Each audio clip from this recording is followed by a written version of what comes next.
안녕하세요. 안전한 투자로 편안한 노후 준비 중경투 TV입니다. 네, 2월 25일 토요일입니다. 비트코인 23,000달러 마이너스 2.9%, 이더리움 1,600달러 마이너스 2.5%, 리플 도지 마이너스고, 에이다 폴리곤, 폴카다, 시바이누 코인 진한 빨간색 마이너스 5% 이상 하락이 큽니다. 아발란치 코인 포함 당장에 호재 없는 알트코인 계속해서 가격이 내려가고 있고요. 나스닥도 마이너스 1.6% 하락으로 이번 주 마지막 장 마감을 했는데 장중에 마이너스 2%까지 내려갔다가 다시 반등을 준 거고요. 비트코인 나스닥 따라서 하락은 했지만 나스닥 하락폭이 마이너스 4% 큰 하락은 아니라서 비트코인도 추가적인 하락폭 제한적일 수가 있고요. 비트코인 19,000달러까지 떨어지는 하락이 당분간에는 안 나올 수가 있는 거죠. 2월 말 되어서 코인 주식 분위기 변하고 있는데 2월 24일 발표된 미국 PC 개인 지출 물가가 컨센서스 크게 상회하면서 주식 코인 하락을 크게 준 거고요. 연준위원 발언도 메서 클리브랜드 연은 총액 5% 이상의 금리가 더 장기간 유지 필요하다는 발언으로 불난데 기름 부은 격이 되었습니다. 우선 PC 물가지수 보면 MOM 전월 대비 0.6%로 컨센서스 0.3%, 1월 0.2%보다 높게 났고요. 거기에 YY 전년 대비는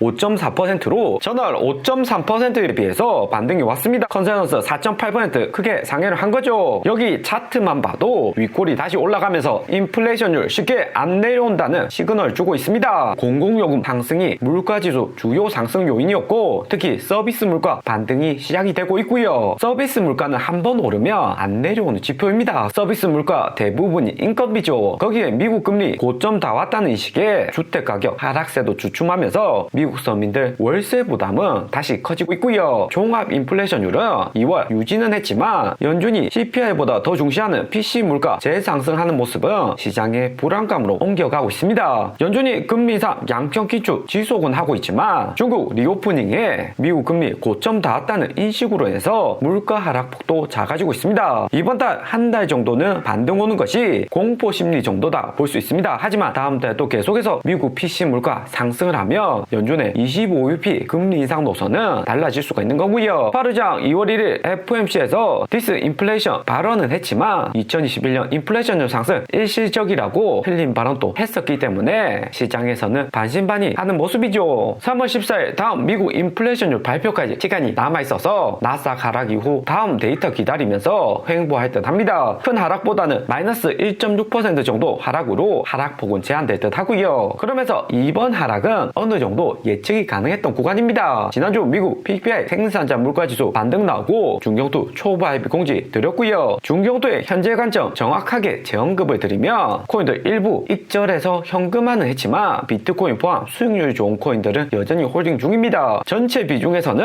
30% 정도 코인을 보유하고 있고요. 그리고 공지로 비트코인 26,000달러 반등 넘겨줘야지 3만 달러 도달이 가능하다. 지금으로서는 트레이딩 관점으로 선익절 일부 하고 나머지는 홀딩하는 투자 필요하다고 이야기를 드렸고요. 그리고 비트코인 24,000달러, 25,000달러 구간 다시 횡보를 하게 되면 23,000달러 하락 나올 수 있다 이야기를 드렸습니다. 그리고 3월, 4월 미국 금리 인상으로 장기적인 상승 여전히 예상은 되지만 앞에서 개인 물가지수 반등한 것처럼 3월까지는 물가 데이터 확인을 해봐야 되고요. 한 달 정도 잠깐 반등 왔다가 고금리 상황에 물가가 반드시 재상승한다고는 볼 수가 없습니다. 그리고 2월 22일 FOMC 회의록 공개하고 하락 조심하셔라. 앞으로 상승할지 하락할지 정확한 방향성을 초보 IP 공지를 드렸죠. 전체적으로 얼마나 장기간 고금리 유지할지가 관건입니다. 장기간 고금리 유지하다가 그 다음 금리 인하로 돌아서는 거죠. 큰 틀에서는 금리 인상폭 정해져 있다고는 하지만 미세하게는 금리를 통한 물가와의 전쟁은 진행 중이다 볼 수가 있고요. 미국 PC 물가 발표되고 난 다음 미국 2년물 채권 수익률 보면 4.8%로 작년 8월보다 더 큰 폭으로 상승을 했습니다. 금리는 25bp 3월 5월 더 올린다고 해도 최종 2년간 유지하는 금리는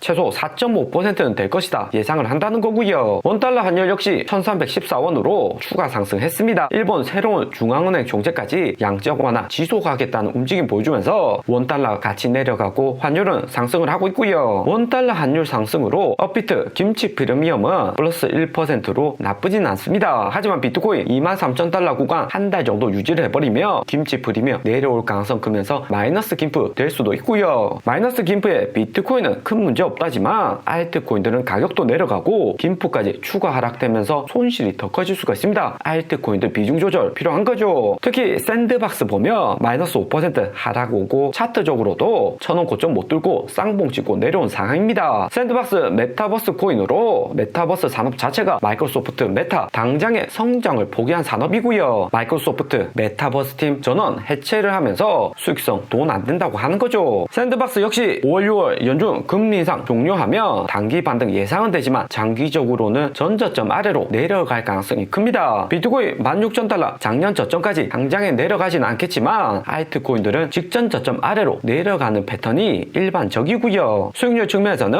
작년 12월 저점 아래로 내려가면 매수는 가능합니다. 시가총액 작은 만큼 2배, 3배 반등은 쉽게 나와서 수익률은 비트코인보다 더 높게 가져갈 수가 있고요. 그리고 미국 주식은 이번 주 마지막 날인데 애플, 마이크로소프트, 테슬라 핵심 기업 하락으로 장마감했고 하락폭은 크지는 않았습니다. 하지만 테슬라 계속해서 200달러 돌파를 못하고 미국 증시 심리 지표인 S&P 역시 4,000포인트 아래로 다시 내려갔고요. 12,000포인트 아래로 내려가서 현재는 11,000포인트도 아슬아슬한 구간에 도달을 했습니다. 애플, 테슬라, 구글 핵심 기업들 주가는 상대적으로 방어가 잘 되지만 시총작은 잡주들은 하락폭이 지속되는 거고요. 1월 반등 왔을 때 테슬라 포함 개인들이 좋아하는 시가총액 작은 기업들 위주로 반등이 컸습니다. 코인베이스나 아크케이, ETF 등 2배 이상 반등을 했었죠. 나스닥 QQQ 차트를 보면 2월 초부터 쌍봉 만들고 내려오고 있는데 주봉상 61선 핵심 구간이 280달러입니다. 마이너스 4%만 여기서 더 하락을 해도 280달러로 61선 아래로 내려가는 거고요. 이번에 하락 오면 작년 저점들 모두 무너질 가능성이 매우 큽니다. 3월 14일 미국 인플레이션율 전월보다 더 높은 수치 나오면 3월에 PC 역시 2달 연속 반등이기 때문에 3월 금리 인상 50bp 가능성도 매우 커지는 거고요. 거시경제 이벤트도 3월 1일 ISM 제조업지표 가장 중요한데 안 좋게 나올 가능성은 여전히 클 듯합니다. 대신에 긍정적인 점을 생각해보면 QQQ 280달러 매물대가 매우 강한 구간이고요. 웬만한 거시경제 리스크로는 쉽게 뚫기는 어려운 구간이다 볼 수 있습니다. 그리고 이번에 하락 온다면 개인들 여기 상승하는 구간에 매수를 많이 했고 다음 하락에는 추가 매수보다는 전량 팔고 시장 일부 떠날 가능성이 높을 듯 합니다. 그리고 우리 코인 시장에서 눈여겨보셔야 할 점은